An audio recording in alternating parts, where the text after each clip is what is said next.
Você estudou muito. Talvez tenha sido o melhor da turma. Talvez tenha feito faculdade enquanto trabalhava. Talvez tenha escolhido uma área promissora, investido em pós-graduação, acumulado certificados. E mesmo assim, hoje você olha para a sua vida e pensa: onde está a estabilidade que prometeram? Não é paranoia, não é falta de esforço, não é porque você escolheu errado. É porque o contrato social que ligava estudo à estabilidade foi silenciosamente rescindido, e quase ninguém te avisou. Durante décadas, estudar muito foi a apólice de seguro mais confiável contra a instabilidade. Era a promessa clara: invista anos da sua vida em formação, e você terá um lugar garantido no jogo. Hoje, você pode ter 3 diplomas e viver com a mesma insegurança de quem não tem nenhum. E isso não é fracasso pessoal, é mudança estrutural. Neste vídeo, você vai entender exatamente o que mudou, não com teoria abstrata, mas com lógica aplicada à sua vida. Vamos mapear as forças que desconectaram o estudo de estabilidade. Vamos desconstruir a ilusão de que falta só mais um curso. E vamos reconstruir a forma como você usa seu conhecimento, sem virar cinismo, sem abandonar valores, mas com estratégia real. Se você seguiu as regras e ainda assim sente que o chão sumiu, esse vídeo é para você. Vamos começar. Agora, vamos nomear o que foi prometido. Durante a maior parte do século XX, existia uma equação social razoavelmente confiável. Estudar muito, mais seguir regras, mais trabalhar duro, resultava em emprego estável, mais classe média, mais dignidade garantida. Não era perfeito, não era universal, mas era estatisticamente provável. Se você terminasse o ensino médio, suas chances melhoravam. Se fizesse faculdade, melhoravam ainda mais. Se escolhesse uma profissão regulamentada, medicina, engenharia, direito, contabilidade, você tinha quase certeza de um caminho previsível. Você sabia o que viria?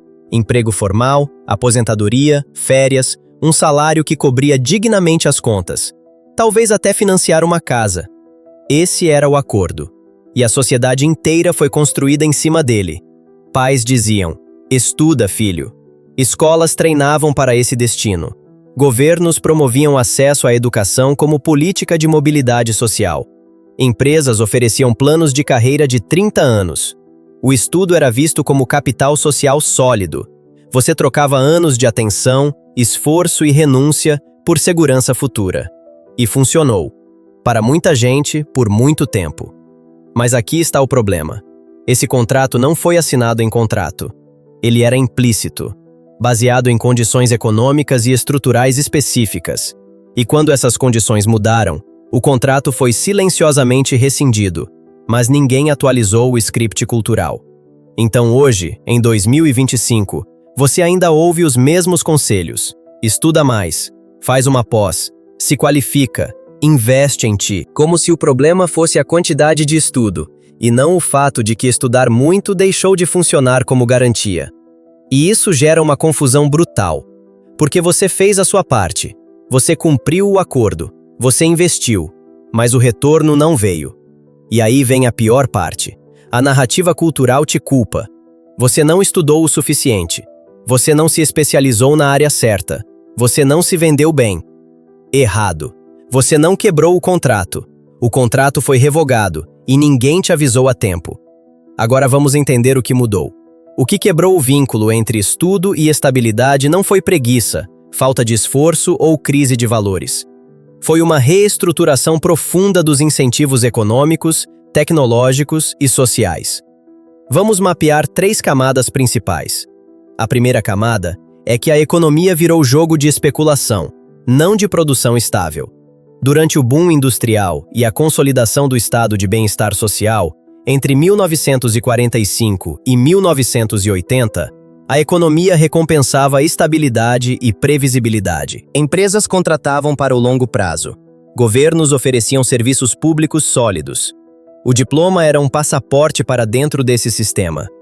Mas a partir dos anos 80, com desregulamentação, financeirização e globalização, a lógica mudou. A economia passou a premiar flexibilidade, volatilidade e redução de custos fixos. Empresas deixaram de construir carreiras, passaram a terceirizar, uberizar pessoa jurídica ISAR. O trabalhador deixou de ser ativo de longo prazo, virou custo variável. E o diploma?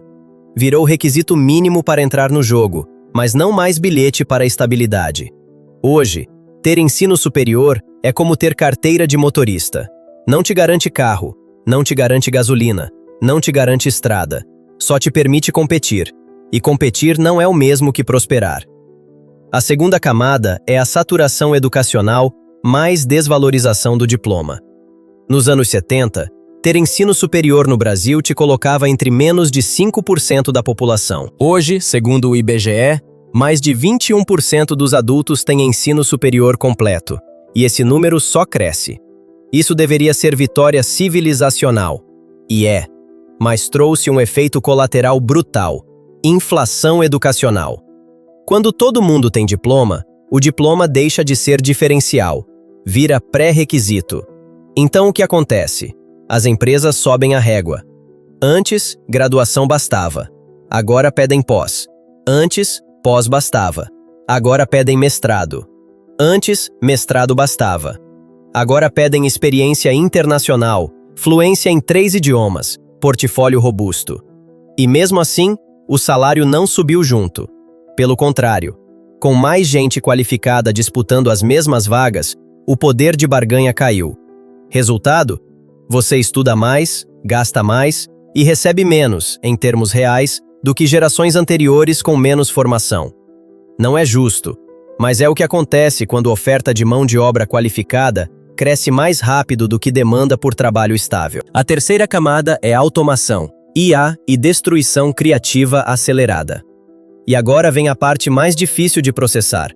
Muitas das profissões que exigiam anos de estudo estão sendo comprimidas, automatizadas ou substituídas, não por falta de valor, mas por eficiência tecnológica. Advogados disputam espaço com plataformas que fazem contratos automaticamente. Contadores enfrentam softwares que processam tributos em segundos. Jornalistas competem com IA que escreve matérias em tempo real. Professores veem aulas gravadas substituírem parte do presencial. Médicos começam a compartilhar diagnósticos com algoritmos de precisão cirúrgica. Não estou dizendo que essas profissões vão acabar. Estou dizendo que o volume de postos de trabalho diminuiu, enquanto o volume de gente qualificada aumentou. E isso cria um descompasso brutal. Você pode ser excelente e ainda assim disputar vagas escassas com centenas de excelentes iguais a você. E nesse cenário, estudar mais não resolve. Porque o problema não é qualidade da sua formação, é quantidade de oportunidades estáveis disponíveis. Resumindo essa camada, a economia deixou de premiar estabilidade. O diploma foi de diferencial a pré-requisito. A tecnologia acelerou a destruição criativa, mais rápido do que o sistema educacional consegue se adaptar. Então, quando alguém diz "estuda mais", a pergunta certa é: estudar mais para entrar em um jogo que não está contratando? E é aqui que mora o veneno cultural mais perigoso. Porque mesmo com toda essa mudança estrutural, a narrativa social continua a mesma. Se você não conseguiu, é porque não se esforçou o suficiente. Essa é a ilusão da meritocracia educacional.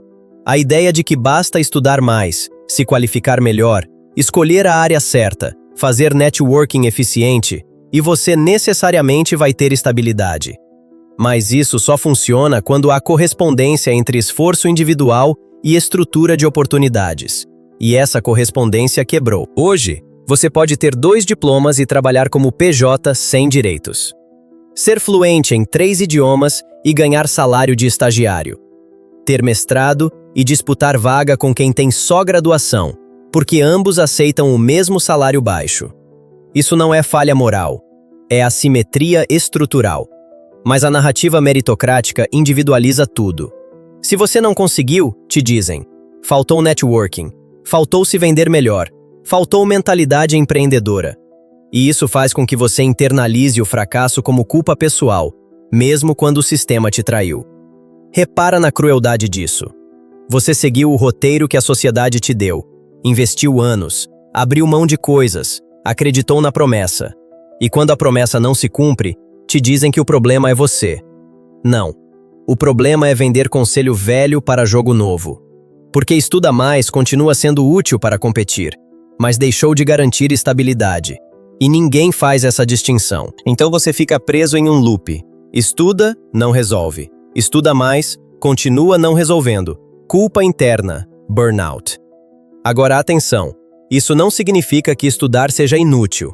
Significa que estudar sozinho, sem clareza estratégica, virou esforço sem endereço.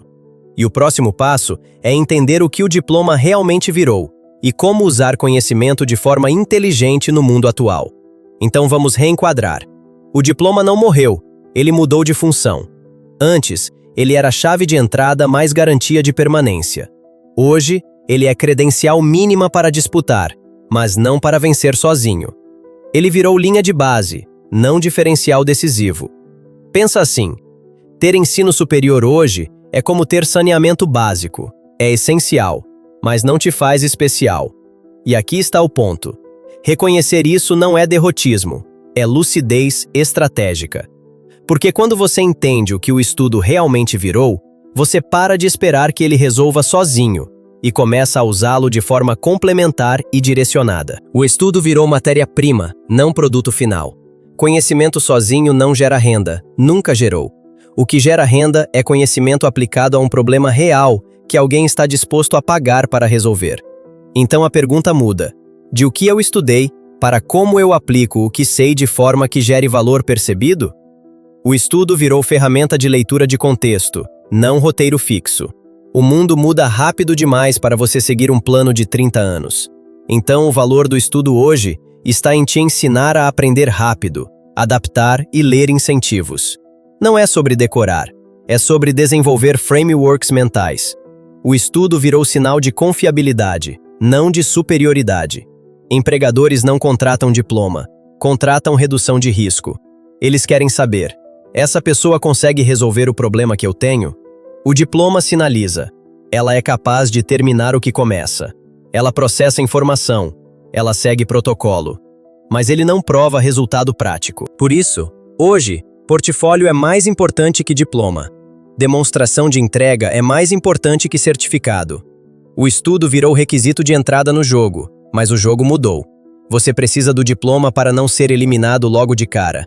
Mas ganhar o jogo exige outras coisas: posicionamento claro, capacidade de comunicação, rede de contatos estratégica, entendimento de incentivos econômicos, habilidade de criar valor percebido. Síntese. O estudo não perdeu valor, mas sozinho, ele não te salva mais. Ele virou ponto de partida, não ponto de chegada. E isso muda tudo. Então o que fazer? Não vou te dar 5 passos mágicos. Vou te dar clareza prática. Primeiro, pare de acumular diplomas como defesa.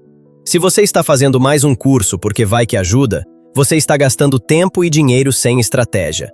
Pergunte antes: esse curso resolve um problema específico que eu tenho agora? Ele me dá habilidade aplicável imediatamente? Ou é só mais um item no currículo para parecer mais qualificado? Se for só sinalização vazia, não faça. Segundo, transforme conhecimento em entrega visível. Diploma é abstrato, resultado é concreto. Então, em vez de tenho mestrado em X, mostre: resolvi Y problema usando Z método. Portfólio, projeto público, case real, contribuição documentada. Demonstração é mais importante que declaração. Terceiro, desenvolva leitura de incentivo.